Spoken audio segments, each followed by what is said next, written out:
नमस्कार शेतकरी मित्रांनो, मी सर्वांचं पुन्हा एका नवीन व्हिडिओमध्ये स्वागत करतो। शेतकरी मित्रांनो, आज राज्याचे मुख्यमंत्री तथा अर्थमंत्री देवेंद्र फडणवीस यांनी राज्याचा आर्थिक अर्थसंकल्प सादर केलेला आहे। हा अर्थसंकल्प 2025 आणि 26च्या माध्यमातून सादर करण्यात आलेला आहे। या अर्थसंकल्पामध्ये राज्याचे मुख्यमंत्री तथा अर्थमंत्री देवेंद्र फडणवीस यांनी काही महत्त्वाच्या 10 घोषणा केलेल्या आहेत। त्या 10 घोषणा कोणत्या आहेत, त्याचा शेतकऱ्यांना, सामान्य नागरिकांना, महिलांना कसा फायदा होणार आहे, ही संपूर्ण माहिती या व्हिडिओच्या माध्यमातून आपण समजून घेणार आहोत। त्यामुळे हा व्हिडिओ तुम्ही शेवटपर्यंत बघा आणि आपल्या माझी माहिती या यूट्यूब चॅनलला तुम्ही अजूनही सबस्क्राईब केलं नसेल तर मग शेतकरी मित्रांनो, लवकरात लवकर सबस्क्राईब करून घ्या। तर चला आजच्या व्हिडिओला आपण सुरुवात करूयात आणि संपूर्ण माहिती पुढीलप्रमाणे जाणून घेऊयात। शेतकरी मित्रांनो, मुख्यमंत्री देवेंद्र फडणवीस यांनी आज राज्याचा अर्थसंकल्प सादर केला। यात त्यांनी अनेक मोठ्या घोषणा केल्या आहेत। राज्याचा अर्थसंकल्पीय अधिवेशन सध्या सुरू आहे। या पार्श्वभूमीवर आज राज्याचा अर्थसंकल्प मुख्यमंत्री देवेंद्र फडणवीस यांनी मांडला। उपमुख्यमंत्री आणि राज्याचे अर्थमंत्री अजित पवार यांच्या निधनानंतर पहिलाच अर्थसंकल्प आज सादर करण्यात आला। या अर्थसंकल्पात मुख्यमंत्री देवेंद्र फडणवीस काय घोषणा करणार याकडे सर्वांचे लक्ष लागले होते। मुख्यमंत्री देवेंद्र फडणवीस यांनी या अर्थसंकल्पात 10 मोठ्या घोषणा केल्या आहेत, त्या जाणून घेऊयात।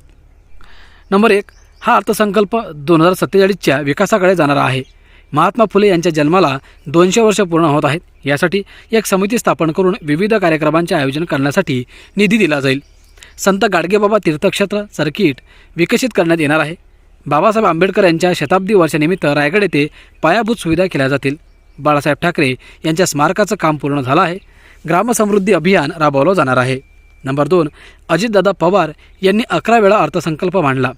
त्यांच्या करडी स्वभावामुळे शिस्त राहिली।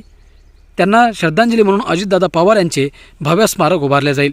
त्यांच्या नावाने नागरी पुरस्कार सुरू केला जाईल। हा अर्थसंकल्प मी त्यांना समर्पित करतो, अशी घोषणा मुख्यमंत्री देवेंद्र फडणवीस यांनी केली। नंबर 3, मुख्यमंत्री ग्रामसडक योजनेचा 3रा टप्पा मंजूर करण्यात आला आहे। ग्रामसडक योजनेअंतर्गत 30,000 गावे जोडली। 2450 किमी रस्त्यांची कामं पूर्ण झाली असून 23,000 पुलाचं काम हाती घेतलं आहे। मुंबई ते पुणे जलदगती ट्रेनसाठी तरतूद करण्यात आली आहे। नंबर 4, गोपीनाथ मुंडे अपघात योजनेत शेतमजुरांचा हा सहभाग करणार असल्याची घोषणा देखील मुख्यमंत्री देवेंद्र फडणवीस यांनी यावेळी केली। पाणंद रस्त्यांना मान्यता दिली आहे। 30 लाखांहून अधिक शेतकऱ्यांना हवामान बाजारभाव माहिती दिली जात आहे। 4ही कृषी विद्यापीठात AIची मदत घेतली जात आहे। शेतकऱ्यांचे उत्पन्न वाढण्यास मदत होत आहे। ॲग्रिस्टॅग योजना राबविण्यात येत आहे। 1,31,00,000 फार्मर ID फेब्रुवारीपर्यंत झाले। 4 वर्षात भांडवली गुंतवणूक वाढवून पायाभूत सुविधा निर्माण केल्या जातील। आगामी 2 वर्षात महाराष्ट्र नैसर्गिक शेती अभियानाची सुरुवात होणार आहे। नंबर 5, राज्याचे नवे गुंतवणूक धोरण जाहीर करण्यात आले आहे। प्रत्येक जिल्ह्यात सूक्ष्म व लघु केंद्र स्थापन केले जातील। सूक्ष्म लघु आणि मध्यम उद्योग केंद्र उभारणार आहोत। 50 लाख प्रत्यक्ष रोजगार निर्माण होणार आहे। प्रधानमंत्री सौर योजनेअंतर्गत रूफ टॉप सोलर बसवणार। बांबू विकास प्रकल्प वाढवणार। परकीय गुंतवणुकीत महाराष्ट्र अव्वल आहे। मुंबई आणि पुण्यात 50 अब्ज डॉलरचे केंद्र तयार करण्याचे उद्दिष्ट आहे।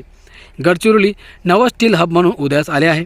नंबर 6, मुंबईत केंद्राच्या मदतीने इंडियन इन्स्टिट्यूट क्रिएटिव्ह टेक्नॉलॉजी सुरू। पुणे हे GCCसाठी देशात सर्वाधिक पसंतीचे शहर आहे। जगात गेमिंग क्षेत्रात अव्वल होण्यासाठी महाराष्ट्रात 2095पेक्षा जास्त गेमिंग स्टुडिओ तयार करणार असल्याची माहितीही त्यांनी यावेळी दिली।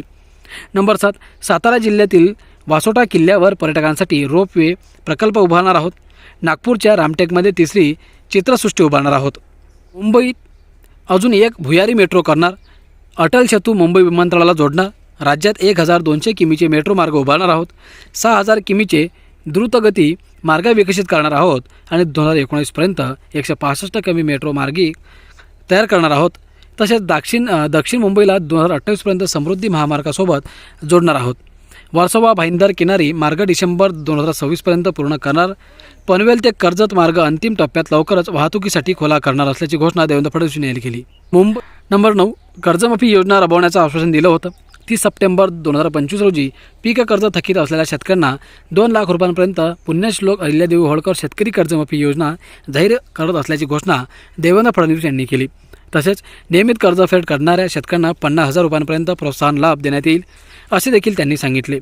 नंबर 10, मुख्यमंत्री माझी लाडकी बहीण योजना अशीच सुरू राहणार आहे। या योजनेकरता आवश्यक ती भरीव तरतूद करणार असल्याची माहिती देवेंद्र फडणवीस यांनी यावेळी दिली। तर मित्रांनो, अशा प्रकारे या महत्त्वपूर्ण 10 घोषणा राज्याचे मुख्यमंत्री तसा अर्थमंत्री देवेंद्र फडणवीस त्यांनी आज अर्थसंकल्प सादर करताना केले आहेत. नक्कीच त्याचा फायदा होईल आणि भविष्यातही सरकार सामान्य नागरिकांसाठी आणि शेतकऱ्यांसाठी काहीतरी अशाच घोषणा करतील अशा आपण अपेक्षा करूयात. आजच्या व्हिडिओमध्ये इथेच थांबतो. व्हिडिओ आवडलास लाईक करा, चॅनलला सबस्क्राईब करा, कारण तुम्हाला येणाऱ्या पुढेही असेच व्हिडिओ पाहायला मिळणार आहेत. धन्यवाद.